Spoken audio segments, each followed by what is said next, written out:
Let's start. Okay. So hello everyone. Thank you very much for the nice introduction, and thank you all for coming, and also thank you all for bearing this technical situation. But hopefully you will enjoy the talk. Also, thank you very much for the invitation. And today I'm going to talk about independent learning in stochastic games, where strategic decision making meets reinforcement learning.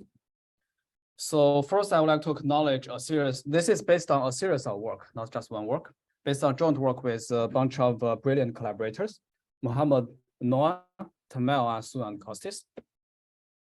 So I guess in the interest of time, we don't need to elaborate more about how important or what's the risk, like why RL is attracting more and more research attention lately. It has actually it has attracted a lot of attention and created a lot of created tremendous successes lately. So one slide to explain what do we mean by RL, in case some of you were not very familiar with this concept. So the goal here is for some autonomous agent to make sequential decision makings in some unknown dynamic environment. So think about this car, self-driving car as an example. So you have a car, the car is an agent. You take some action, let's say turn left, turn right, or accelerate or stop. That's your action you want to take. And then the goal here is try to arrive your destination safe and sound, and also as fast as you can. Okay. And along the way, you'll get some reward in the sense that whether the driving is smooth or how much time do you need, something like that. That will determine your reward you get from this sequential decision-making process. And the goal here is try to maximize this, there's a Michael there, but maximize this long-term accumulated reward in this sequential decision-making, like this feedback loop. Okay, that's a very simple, like one slide introduction of RL. But what's really happening, if you think about this self-driving car example, is what's happening on the right-hand side. So there's a fleet of self-driving car driving on the highway. So what's really going to happen? That's something we're trying to study, and that's something we're trying to we'll be talking about today. In fact, multi-agent interactions are prevalent. Many more AI systems involve multi-agent dynamic settings. Besides self-driving car, even in the most successful examples of the applications of reinforcement learning lately, which is playing Go games, that naturally involves a zero-sum game between the two players. That's a multi-agent system. You know, consider like the player and the computer. That's multi-agent system. Some other examples include the coordination of multi-robot arms, or like coordination of UAVs, or fleet of robots in warehouses in Amazon, for example, and also including the human-robot interaction. That's another example of multi-agent system. Therefore, further advances critically depends on analyzing multi-agent interactions, decisions, and learning in this dynamic environment. So this naturally brings up the question called multi-agent RL. So I personally have worked on it during my PhD, and also I'm still continuing working on that.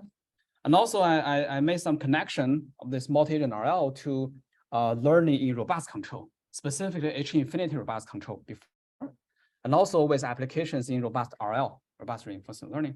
I worked on it for a while.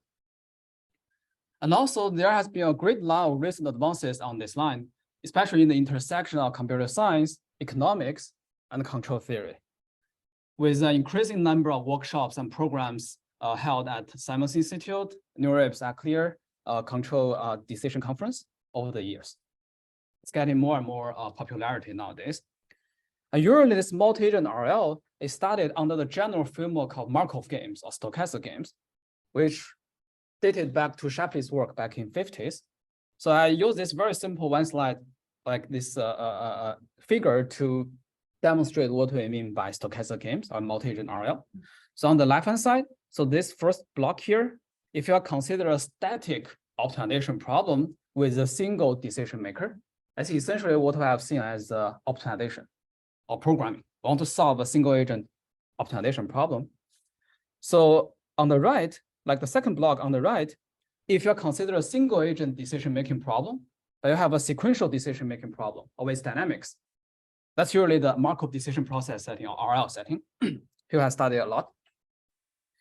On the other axis here is a multi-agent decision-making problem where you only have one shot of decision-making, but you have strategic decision-making of multiple players, multiple agents. That's what a normal form game or strategic form game is usually studying. But this stochastic game is really an extension of both axes, in the sense that it will consider the decision-making of multiple strategic decision makers operating in a dynamic environment. Okay? So this model is trying to study this problem. So I have personally worked on that. There are a lot of people who are working on that. Still keep, more and more people are getting into this very interesting area. But what really, what I've been thinking about lately is like, why do we study this problem? Or why multi-agent RL? An intriguing question I've been thinking about is, if multi-agent is the answer, or multi-agent learning is the answer, what is really the question we're trying to ask? Is it really about we want to get a polynomial sample and space complexity? We want to get a sublinear regret in face of adversarial opponent? Or we want to compute the equilibrium pretty fast, or study its computation complexity? Or in other words, does this multi-agent perspective really provide new insight to decision-making compared to just single-agent decision-making? In other words, is finding the equilibrium, which is a very common notion in multi-agent decision-making, all we need or all we have got in algorithm design? In particular, one traditional explanation of equilibrium is that equilibrium usually results from analysis and introspection by the players, knowing the rules of the game, the rationality of the players, and the pair of functions. Okay, so equilibrium is not just a solution concept that we are aiming for, but instead it arises naturally as the interaction of strategic agents. So that's one traditional explanation of this equilibrium. It appears in many of the examples we have seen in textbook, in game theory textbook. That's a traditional explanation. But in fact, there is another big literature called learning in games.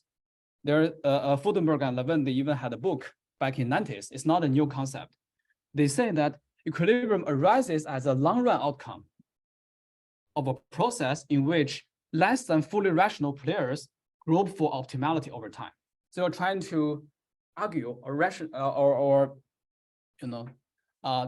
deduce what the other players are trying to do. And by doing that, and if all the players are doing that, naturally some equilibrium solution would appear. That's another way to think about this equilibrium concept in this learning games literature. In other words, equilibrium is not a target, but the natural outcome of some myopic and non-equilibrium learning dynamics. This perspective has been well studied in normal form games, as summarized in this book. But in RL setting, in the dynamic setting, in the dynamic decision-making setting, we don't know if this is true or not. That's the question actually the central question we would like to attack here. Okay. In fact, in this infinite horizon stochastic games are the textbook setting with broad applications in economics, political science, and operations research. So the question is this true that in stochastic games, this perspective of looking at the equilibrium is also true in this dynamic games or Markov games? If it's not, in general, maybe it's just fine to embrace this dynamics. So equilibrium is a stationary solution, but learning dynamics is non-stationary. If this non-stationary process is not necessarily converging to some stationary solution, then maybe this dynamics itself is a solution we are looking for. That's what I mean by first question. In fact, so a recent talk by Christos that Simon's talking about, I think this is really intriguing to me in the sense that they say, maybe we should be in praise of game dynamics. We shouldn't be only looking for equilibrium. We should care about what's really the emergent behavior of the dynamics, of this non-equilibrium dynamics. And maybe we can let the dynamics show us the way. That's the first part, in the game theory literature I would like to talk about. On the other hand, in multi-agent RL, which is people are getting more, which is attracting more and more attention nowadays. There's something called independent learning. What they mean by that is that each agent runs some variants of single agent RL algorithm to myopically improve their policies, sometimes even oblivious to the agents, to other agents, or even to the type of the game I'm playing. So in this independent learning setting, I don't even know whether this game is competitive, it's a zero sum, or it's a cooperative setting. I don't know. I just play my own local copy of the same algorithm, and everybody is independently running that. In fact, technically, this IR, you can imagine, it's very hard to converge. Especially, for example, in the competitive setting, you have a very misaligned objective of two players. One want to minimize something, another want to maximize something. So you may not make it's very hard. There are no counterexamples showing that independently running this will not converge. The key issue here is what we call non-stationarity issue, because the environment faced by one player is changing over time because the policy of the other player is also changing. That's a non-stationary issue we are facing here. But practically, this IL seems to perform very well, at least better than I expected. There are some recent papers talking about is independent learning all you need in StarCraft multi-agent challenge, or the surprising effectiveness of PPO in cooperative multi-agent games. And some other examples in applications in both cooperative competitive settings, and even applications in robotic manipulation.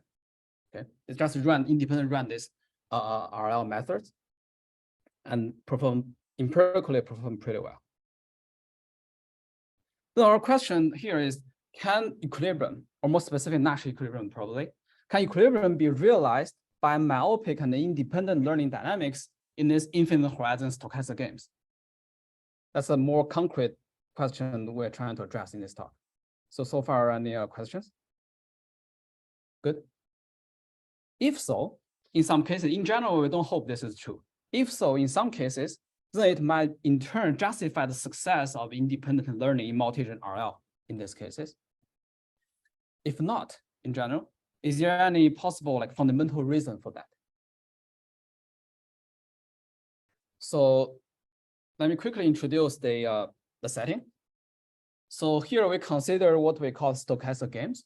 It's characterized by this tuple. There are several components here, like state space S, action space AI, that correspond to the action space of each player I. There are N players in general, and Ri is the reward function for player I. So RIS is the reward function for that player I at state S. So note that this Ri in the fourth blade, Ri here will be affected by the joint action of everybody.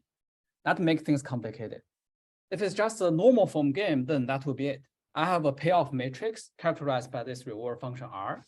It is affected by the joint action of everybody, and everybody has your own reward function, and they are not necessarily identical. They are not necessarily allied to each other. That already give you a normal form game or matrix game in that case.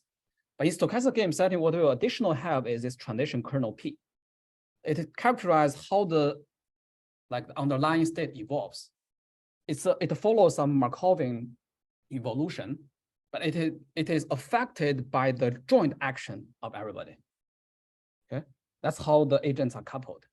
We also have some discount factor. So if you're familiar with the Markov decision process or single agent RL formulation, if you just choose N to be 1, everything reduced to the single agent setting. Okay, and one example, I put the Go game here. One example is actually this Go games. Go games is a special case of this where they call it, it's a turn-based game, where at every round, only one of the players gets to control the transition of the state.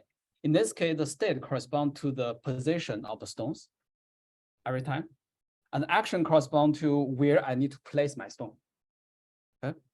And but in this case, very special in the sense that only in the end of the game, you get to know the reward. You will know whether I win the game or not. But it's a zero-sum game, meaning that either one of them would win the game. No question? Time evolution. So at any given time, is it only one player takes action, or do they? Yeah, in the Go game setting, it's only one player gets to control.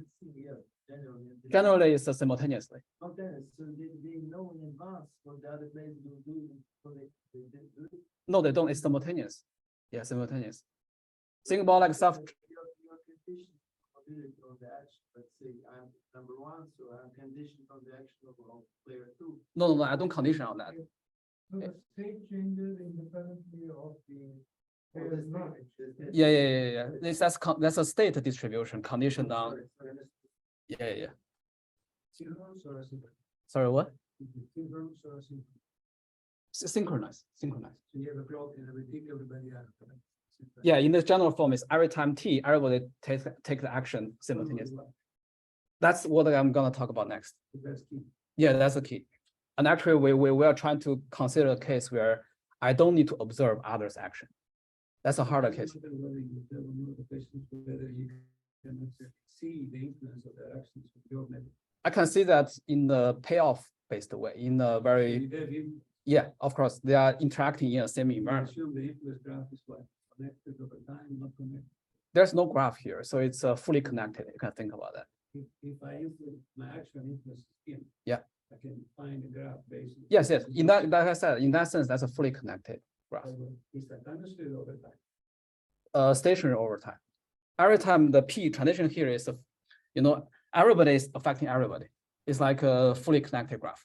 If you really have to think about it as a graph. No, the question is whether I know that I could be influenced instantaneously or after some time, or if we all know or if we don't know. What is exactly the connectivity in the notion of distributed algorithms? We don't know that. Actually, that's exactly what we mean by independent learning. We will introduce that difference. Go back to the thesis, right? Yeah. Asynchronous distributed optimization. Finite time and over finite Right. Assume that the time graph to make a movie is connected. Yeah. Versus the graph being connected instantaneously. Yeah. That's one of the three. We don't know what the graph look like from one agent's perspective. We don't know that. Yeah. Quick question. What's player I's knowledge when he or she takes an action? Excuse me. So this is just a formulation. So it's not very clear about what he or she knows at every round. But next, when we talk about algorithm, we will see that. That actually that point exactly is the point where we differentiate different algorithms. So we are going to consider I would say they call it the minimum information case, where to answer your question, every round I only get to see the reward. Of course, I only get to see the state. It's a fully observable case. I can see the state, and then I can receive my own reward, the realization of that reward, not a reward function, just a realization of that reward sample, and that's it. Yeah, sure. So what is the infinite and infinite horizon? Here we'll consider infinite horizon. Next slide we will see that. So basically we'll consider some reward function that depends on whether the reward function is summing up from 0 to infinity, discounted, or like you just truncate it at some big H. That's the difference. But most of the time we will be considered infinite horizon setting. And later I will show this infinite horizon setting is different from finite horizon. So in particular, so Go is finite horizon. No, Go is infinite horizon. Everything considered in this talk is infinite horizon. That's actually the standard setting in Shapley's early paper. The very early stochastic game paper, that's the infinite horizon discounted setting. So that's what we are considering here. So other questions? Good. Cool. By the way, there may be some questions in the chat. I may not be able to. Richard asked, would it be possible to record the talk? Sure. Yeah. Okay. So then we talk about the model. Now we talk about the solution we are looking for. Okay. So we are looking for what we call the Markov stationary Nash equilibrium. Markov means that the policy here is Markovian. It conditions not only the current state. Stationary means that the policy is not changing over time. And the Nash equilibrium, what I meant is as follows. To do that, we first need to define something we call the expected value function, which as shown here is an infinite sum. That's what we mean by infinite horizon. So sum up the reward starting from the initial state S0. If S0 equal to S, you'll accumulate that reward, discounted reward to infinity. Okay, under this joint policy pi. So right now, as you can imagine, the transition of the state depends on the joint action. So everybody needs to take action according to their own pi I. If I combine all the pi together, that's a big pi, a joint pi. If you follow that pi, you will be able to run out this trajectory. And this V is defined as the expected long-term accumulated reward corresponding to that. It's called a V pi I. And also there's I here because the reward function are different for each agent. Okay. And then this notion of Nash equilibrium in this case is defined as a case where it's a joint policy pi star. It's a concatenation of everybody's policy, and such that at this point, at this pi star, there's no incentive for any of them to deviate. In the sense that, so consider left-hand side. At this point, if I know the opponent is following the pi star minus I, and I'm following pi star I, then that's the best I can do. Okay, it's better than fix others a policy as pi star minus I than any policy I can take. And if this holds for everybody, that's called an equilibrium. Right? Good. So in fact, there are early results showing that there always exists in this infinite horizon discounted setting, there always exists such a Markov perfect, Markov stationary Nash equilibrium in this sense. Right now, the question is only how to find it. What's V again? V is defined in the. Oh, yeah. Yeah. Great. So one slide to summarize our results is that we develop some independent learning algorithm. It's pretty simple. The algorithm learning dynamics. We identify simple best response type dynamics. Yeah, those are all known models. Yeah. Existence is all about the structure results. Every function you put there, the result for something is unknown. Yes. Yeah, those are all like everything before these slides. I'm talking about the basics. That's the case where you know the knowledge of the model. Yeah. But here we're talking about learning now. So we can guarantee convergence to Nash equilibrium in certain stochastic games. More importantly, the learning dynamics we develop here requires no communication among the agents. Asymmetric among the agents, we'll implement that. And what arguably we call it's natural, as we will see later. Also, each agent is unaware of the type of the game, whether it is zero-sum or not. And sometimes even unaware of the existence of other agents. I'm just doing my own copy of this learning dynamics. We call it decentralized Q-learning. So everybody, for those who are familiar with single agent RL, you must be very familiar with Q-learning. Right now, like many recent successes of deep RL is based on DQN, deep Q-learning. But we call decentralized Q-learning in this multi-agent setting. So this is a learning dynamics that is independent without knowing the opponent. So we consider best response type learning dynamics, while the action nor the action set of the opponent cannot be observed. So to introduce the dynamics, I first define additional notation here. We call the local Q function. So the Q function is accumulated like reward starting from a specific state and a joint action. And then I marginalize the opponent's action with respect to the opponent's policy pi minus I. In that sense, this small q here is local in the sense that only depends on state and my local action, my own action. And then there are two main steps of this learning dynamics. So first step is that the player I infers the opponent's strategy by estimating the local Q function. You can imagine like the local Q function in this definition, you need to marginalize over opponent's policy, but this is implicit. So I need to infer that by estimating this local Q function. And we follow some Q-learning type of update rule like this. So I'll introduce Q-learning for those who are not familiar with soon, but this is our update rule. So it looks very, you at each round K, you receive some reward function here. And then you take plus some gamma times another variable V, and then you minus your previous estimate of your local Q function. Alpha is the step size. Alpha is the step size.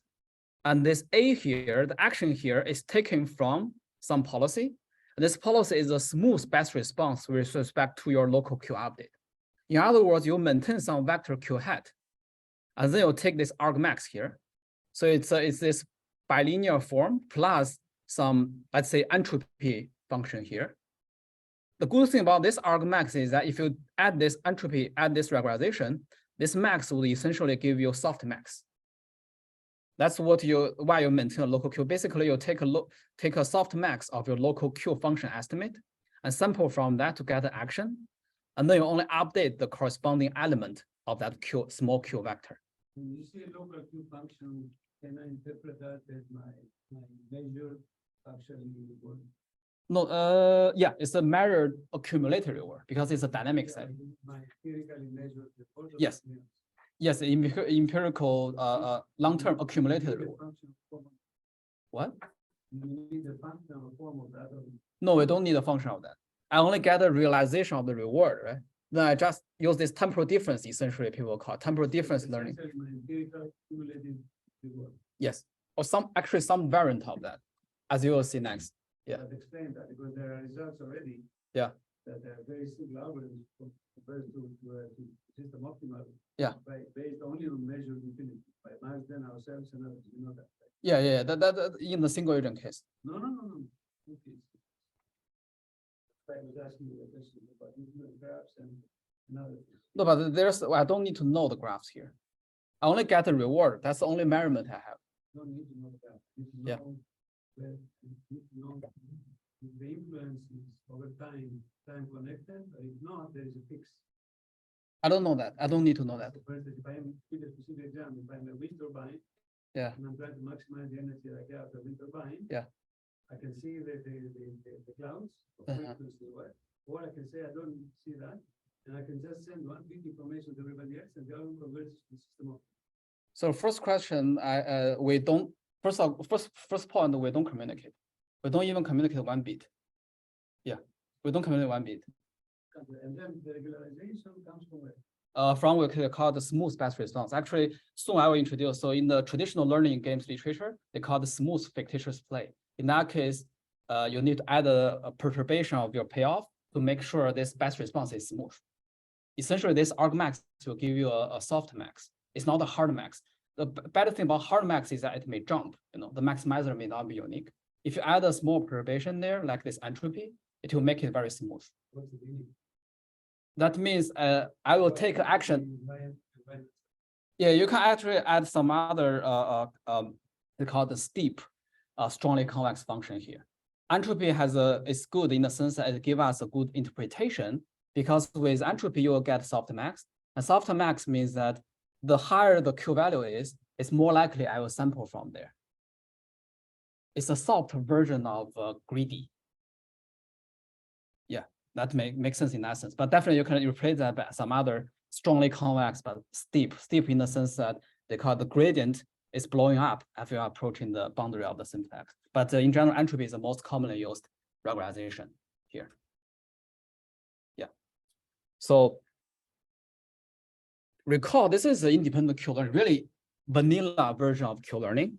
So the only difference here is that in vanilla Q-learning, you maintain a Q function and you boost. It's like a self-boosting. You take a max on your current estimate Q.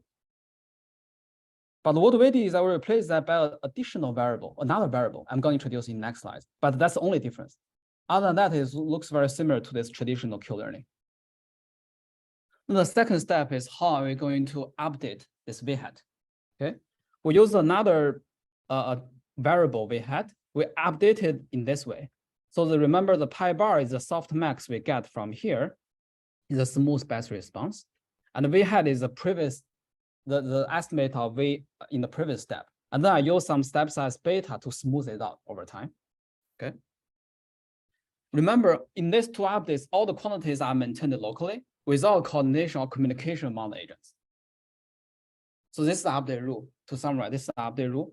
So first step is something looks very similar to Q-learning, but instead of plugging the max of yourself of the Q function, we plug in another additional variable here. We're using different step size alpha and beta. So it is natural for self-interest players because this is as if solving a single agent problem myopically. Every player will just play this dynamics. It's a symmetric update rule. You don't need to talk with your neighbors to say, hey, you have to follow this. So yeah. What exactly do you assume here about the influence is implicit in this. but what exactly do you assume? Assume that if I measure my utility. Yeah. That already represents the. Yes. Like for example, like the RKI here. You have to state that because this is a very important assumption. Yeah, we state that in the problem formulation. Yeah, like I said here, right? Keep that that the influence still connected. Yes, it's still connected, definitely. Well, so from this slides onwards, like I mentioned, we are trying to solve this game. As long as we are considering this game, the reward is definitely affected by everybody. Okay. But the problem is that in the learning setting, we don't get to see the whole function R. Instead, we only see a realization. It's only one sample, like here, RKI is only one sample of that. One question that people ask about this assumption. Yeah. How do you test that the influence graph is connected? We never test. Then you assume. Yeah, this is a model. This is a model we want to solve, right? Saying, because usually when you make assumptions, you have to say something about by testing. Verify that the influence is. But in that sense, I wouldn't call it. I understand that I make some assumption, I get some results. Yeah. I can go back and examine. That's fine. Yeah. Just trying to point some things that have come up to the literature in the last 5 years, exactly about their points. Yeah. So to answer that question, I would say we wouldn't call this an assumption because this is a model. This is a stochastic game model invented by Shapley, and we're trying to solve that model. That's it. It's not an additional assumption we make. Shapley do not have learning. Yeah. They don't have learning. Now Yeah. you're going to the place where you try to learn. Yeah. So there are many questions. One is, Yeah. you still maintain that the influence is there and it's connected, or you try to even learn the influence. That's why We don't explicitly learn the influence. Yeah. I'm not arguing about the method. I'm just trying to clarify what is assumed and what is not assumed, and how we get the result. And then one can examine what you do with the result. That's all. Yeah. Okay. Sure. Other questions? In previous slides, you said that you were inferring the value opponents. The opponent's strategy. Yeah. Implicit. Object is that.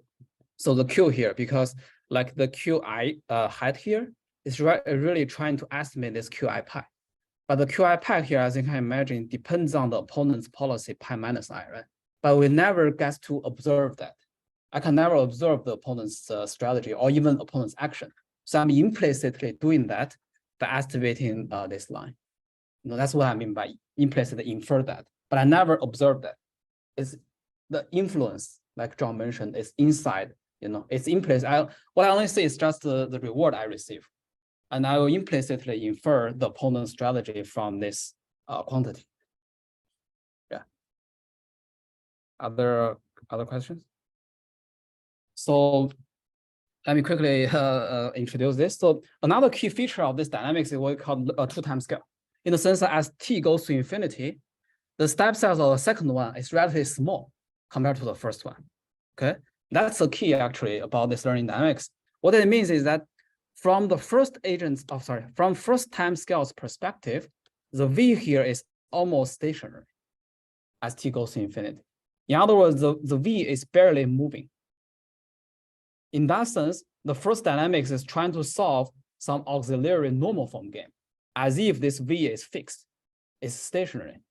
I'm trying to solve a normal form game by first, you can understand this two-time scale dynamics as some two-loop update. In a sense, yeah, that's our algorithm design. If you don't have this different scale, nothing works. Right? Yeah, we cannot show convergence at least. But yeah, this is the key we want to, in order to make this work. If I look at the two equations in this slide, yeah, am I correct to say that I can look at it in two-time scales stochastic approximation? Exactly, that's how we analyze it. Yeah. That's exactly how we analyze it, two-time scale stochastic approximation. Yeah. So, so this is the V hat here is the stochastic approximation of the min-max value iteration, which was developed by Shapley in his early paper, but in the model-based setting for the computation setting. This is key to our convergence. Final remark here is that this time scale separation I just introduced may also find evidence in the literature of evolutionary game theory and economics, where you can understand this as the case where, like, they did even some experiments showing that usually the decision maker's choice are more dynamic than their preference. In the sense I have a list of restaurants I would like to go to. That's like my preference. and I need to make decision based on that. But every day I will make a decision. The frequency of how often I'm making this decision based on this reference is faster than how often my preference changes over time. My preference usually evolve in a slower fashion. And based on this slower changing preference, I will make my instantaneous decisions. That's some kind of intuition here. Similar here, this V hat here correspond to that accumulated payoff we are estimating. Based on that, we are solving a matrix game. So that's in the faster time scale. What's going on in the faster time scale? Sorry, this is the final one. So finally, this is what in the learning games literature, in the matrix game, normal form literature, they call it radically uncoupled, or some people call it minimal information, in the sense that each agent is oblivious to the presence of the opponent, nor being aware of the structure of the game. I don't know if it's a zero-sum game or it's a identical interest cooperative game. I don't know. I just follow the same dynamics. This is called radically uncoupled. Go ahead. You talk about rates, something. Step size. Yes, step size. What do you know about the rates? The actual synthesized forms of the rates of convergence? Good question. So first of all, the alpha beta, the time scale here is for step size, it's not for convergence rate. So as long as the step size follows this condition, then we can have this result we have, like a asymptotic convergence. We don't have rate. But actually, several days ago, we posted a paper. It characterized a rate in the zero-sum case. So in we can get a rate in that case. But the algorithm is slightly different from this one. But in this result, we don't have rate. It's asymptotic convergence. So like in the long run, that corresponds to the explanation of equilibrium. It's a long-term outcome of this non-equilibrium dynamics. That's what we are showing here. Other questions? Good. So what you have is that if you convert with this step size, you can convert to a Nash equilibrium of this stochastic game. Okay. And also if this alpha C weighted time average policy will convert to the Nash equilibrium strategy of this game. We are solving the game by following this learning dynamics. What was the temperature time? Temperature tau here is where we are doing the softmax. This smooth batch response like here. So basically, if you decrease that properly to 0, it means that it's getting closer and closer to greedy or to hard max. Along the way, it's more about softmax. But we are decreasing that to make sure you are converging to the right solution eventually. Yeah, it's like annealing. Yeah. And that's actually also one of the challenges why it's hard to show a rate in this setting. You have to control that very properly to make sure you explore enough, but also you are not overly exploring. So exploration trade-off will happen here also. You have to characterize especially a sharp rate. That's very hard. But recently we have a result for slightly different dynamics, but yeah, for this one we only have asymptotic convergence. And when you say zero sum, it means you go back to the reward functions and you decide the brackets. The sum is 0. Yeah, the reward always sum up to 0. You had before. Yeah, like a Shapley's formulation. Shapley's considered zero sum. Yeah, very basic model. And the last result for this If you don't know the part, reward, you verify it. I never. The problem is that in the dynamics, I never need to verify. I just receive my own reward. Yeah, but you say you get results of convergence. Yeah. Under the assumption of the zero sum. Right? It's not under the assumption of zero sum. It's the model is zero sum. Yeah. So still, like where I come from, I yeah. put the theorem. Yeah. And I say if that happens, that happens. Yeah. Then somebody can ask me, how do I verify the if? Because otherwise I cannot use the theorem. Yes, but that if is underlying model is like that. Yeah. I want to solve a convex optimization problem. I don't need to verify it's a convex problem. When we're moving to distributed decision making. Yeah.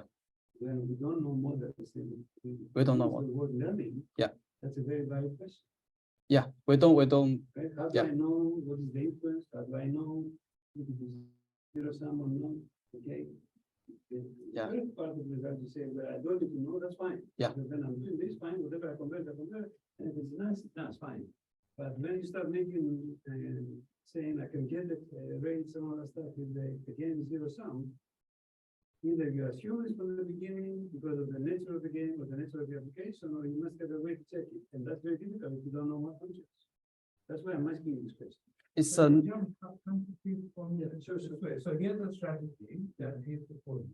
Yeah. And under the zero-sum assumption, it converges. Right. That's what he's saying, right? So Yeah. That's okay. Yeah. But then how do I use it? or like for example in the Go game example, the game is by nature zero sum. I don't need to verify. What I say. I don't need to verify Go game is a zero sum or not. I said that. Right? If Yeah. you are in the domain where for you to know the game is zero sum, Yeah. then fine. That's what we are considering. I would call it that way. Yeah. Cool.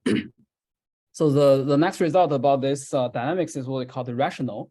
This is actually something recent multi-agent RL algorithm they didn't talk about too much, or they weren't able to address, in the sense that a good learning dynamics, multi-agent learning dynamics should not only be convergent but also rational.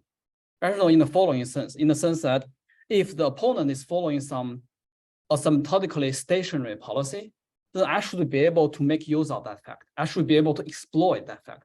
I should be able to find the best response to that. Okay. In other words, I should be able to exploit a weaker opponent. Therefore, it is rational for me to follow that dynamics in the first place. Not all the multi-agent algorithm they satisfy this property. Go ahead. Just to clarify, Yeah. if each player's action, strategy, Yeah. does not assume the zero sum. No. So that's fine then. Yeah, that's the point of independent learning. That's fine. Yeah.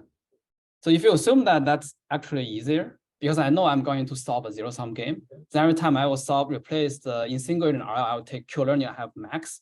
I replace that max by minimax, and I can solve the problem. But the whole point here is that I don't know the zero-sum structure. Maybe that the results hold even on the more general. Yes, I'm going to introduce next. Yeah. The question figured by the fact, your question, then I can take it. Yeah. You said you didn't take that. Yes. Even in the rate setting, we don't even know this is a zero-sum game or not. That's fine. Yeah. What you said before was that paper you just posted. If you have zero sum, you actually get it to the rate. Then you can't put it. Yes, if the game is zero-sum, I would know what the rate is. That's fine. Yeah. Okay. So what we show is that our dynamics is rational in this sense. If the opponent is using a stationary policy, we are able to find the best response to that. So how far can we go with this independent learning? It sounds pretty interesting. So one thing I to mention here is something called fictitious-play. Okay. And also something we call game-agnostic convergence. That will kind of get to your question. So one desired property of independent learning, like I mentioned many times, is that if it converges, it will converge in a game-agnostic way. I don't need to know what the game is. So one example is called fictitious-play. That I would say is the earliest learning games algorithm or dynamics invented by Brown back in 50s. So also it's good to make sure everybody is on the same page. So how it updates is as follows. Each player I will maintain a belief about the policy of the opponent by minus I. How do I do that? I observe in this setting. In this case, it's even an easier setting where I can observe the action taken by the opponent. Okay, I can observe what's the action taken by player minus I at time k. And then what I do is just I'm taking a running average of that. That's my belief of the opponent's strategy. I believe they are following some stationary strategy. And then I do nothing but take a best response to that. I'm using this belief as if they are using this. And then I'm taking a hard max, taking max here. Note that still this dynamics, I need no assumption. I don't need to know is it a zero-sum game or what type of game it is. Let me make a comment about it. Yeah. The problem formulation you have, the multi-agent decision engine. Yeah. I don't have to use any game interpretation of setting up, right? Yeah, we don't have to. So you don't have to say whether it is zero sum. Yeah, exactly. That's just say it's a multi-agent decision problem. Yeah. You don't have to force yourself to think game theoretically or not, right? Yes, you don't have We're to. not borrowing anything from that field. Yes, we don't have to. Solving a multi-agent decision problem. Yes, exactly. Yeah. But what we are going to show is that independently, you don't need to know the structure of the game. Mhm. But naturally, equilibrium will arise. But why you again? Oh, because that's like interpretation. That's a context where that a solution concept would make sense.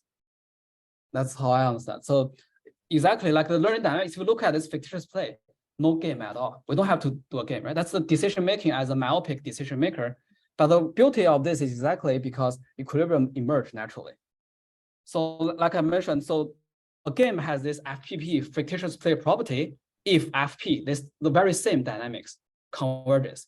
In fact, people have shown that this very same dynamics can converge in more than one type of games, including zero sum, like n-player identical interest, and also 2x2 non-zero sum normal form games. These are all for normal form games or matrix games. This is a good thing about this, like independent learning of fictitious play property. You just run it, it will converge in a class of games. But we don't know what's going on with the stochastic games, whether there are similar thing happening in stochastic in the dynamic setting. In fact, what we can show is yes. Okay. So this dynamics, very similar to fictitious play. Right now, we relax ourselves, we allow ourselves to observe the opponent's action. The previous one is even like the minimal information or radically uncoupled. We don't even need to observe the opponent's action. Right now here, additionally, I need to observe the opponent's action, like here, like in fictitious play. And then in addition to that, I will have a Q value estimate in the second line. Based on this Q value estimate, I will take a best response as fictitious play. So you can view this one as a case where in the matrix game case, this Q is just stationary. It's not moving over time. Right now, I'm maintaining a slower timescale estimate of that payoff matrix because it's a dynamic setting. That's the idea. We show that it's the same dynamics. I don't need to know the structure of the game. We'll convert to the Nash equilibrium for both zero sum and n-player single controller analytical interest game. Okay, and more recently, if you replace this one, this max by soft max as we did before, you can remove this single controller condition. So single controller here means that every round only one of them would control the transition, not everybody. It's a special case of the general case. If you don't have the soft max here, there are soft max, you can remove this. It will convert to more than one class of stochastic games. So finally, what about infinite horizon general sum? We have talked about zero sum. We have talked about which is fully competitive setting. We will talk about cooperative, like identical interest. That's another extreme case where everybody is collaborating. What about other cases? In fact, there is an earlier paper showing that value iteration-based approaches cannot find the stationary equilibrium in infinite horizon general sum case. And our decentralized Q-learning cannot either, because our proof here strongly relies on the gamma contracting property of that minimax value iteration. If you remember, I mentioned this V hat is tracking the value function in this minimax value iteration for solving zero sum case. That's very special to this zero sum setting. It's unclear how to construct the stationary equilibrium from the non-stationary case, as we have done in the single agent RL, where we have this gamma contracting property. So is there a fundamental reason why infinite horizon general sum stochastic games are challenging? Okay. There might be one example, one reason. So what we recently show is that finding the Markov stationary equilibrium, no matter it is Nash or correlated or coarse correlated equilibrium in this general sum case, is PPAD hard. So PPAD means polynomial parity argument on directed graphs. So that's basically one complexity class people studied in game theory that was used to characterize the computation complexity of computing Nash equilibrium in matrix game.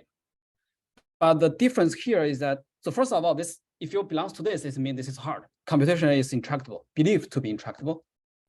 Another very interesting thing I quoted from some book here is that if your laptop cannot find the equilibrium in finite time, then how can the market or how can the human do that? So that's an interesting thing to motivate. Yeah, So exactly. So that's one way they motivate this complexity results. That's But I totally agree with you. With Christos always saying, you know, he came here, he's a good friend, yeah.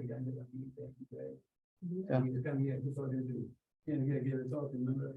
To our seminar in ISR about the complexity of thought control. Yeah. Everything's very good.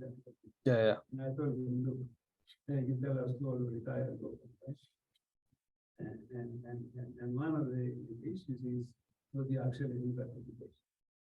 Yeah. Everything in the standard model of computation, you your own assumptions to complete, and maybe we have to change what the mean by computation. And the result of the Stochastic is important because he said in his thesis that well, Nash equilibrium is not useful, but correlated equilibrium, which you can compute easier, maybe the better way to compute. Exactly. Quote unquote solution. Yeah. So that is actually productive. Yeah. The other thing, and you probably have run into that, people now are using quantum versions of this hardware for games. Right? Yeah. I don't want to go there, but I'm telling you. Yeah, no. That's fine. Yeah. But let's make sure that we don't tell the whole control community go home because you're not solving it. Yeah, of course. I never said that. Some particular subcases can be solved quickly, right? Exactly. Yeah. Yeah. So I would say this complexity result is most of the cases worst case results. Worst case results. It doesn't. Good point, because I mean, Kaiqing changed the notion of complexity by not going into the worst case, but trying to find probabilistic. Yeah, exactly. Or you can use a randomized algorithm to solve that. That's for sure. That's just that's why I said there might be one. That's the thing. So, but also I want to mention here exactly like Zhang mentioned, like everybody knows solving Nash in matrix game is PPAD hard. But that's why I kind of motivate people to consider correlated equilibrium or coarse correlated equilibrium, where you can reformulate that as a linear program, okay, in matrix game. But this is in contrast here in the sense that we show even CCE is hard. That's why we had this result. We show that even finding the CCE in this sequential setting is PPAD hard. Because your locality is very hard. Because you are solving this sequential decision making problem. No, okay, you can do that. But you make a locality very hard. If I allow some communication neighborhood-wise or otherwise explanations, then things become easier because the communication graph can help you get the I can show you results of this type, right? Yeah, but I wouldn't say so because in this case, this computation complexity result has no assumption on the type of algorithm. It's not necessarily independent. Even computation is hard. Yeah. That's what I'm saying. Yeah. You try to bring it to the picture. Yeah. An additional relationship, which is how people communicate. Yeah. That can help you in the complexity versus saying it's totally independent. That's what I said. This result has nothing to do with independent or not. Even that is hard. This is purely computation result. Yeah. For any algorithm, we can talk offline. But yeah, but the key message here is that even for CCE, this is hard. This is I would say the challenge coming from the sequential decision making compared to one-shot equilibrium computation. If you relax the stationary requirement, as if you allow the equilibrium you are looking for to be time varying, then we can find that with polynomial sample complexity. Time varying means that every time step you are allowed to use different strategy over time. You can imagine why it's hard in the first case because you cannot have some rank 1 constraint on this. You ensure every time you have to be using the same policy along the way. That's like a constraint. That makes things hard. If you allow it to be especially for some of you who are in my class, if you are solving like a finite horizon setting, you will have a time varying, like for each step, you will have H policies. That kind of relax this constraint. That's why it's easier. So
So the first message I want to convey is like, so if this is the answer, everybody's working on this, but really what we should be we should be thinking more about what's the right question to ask.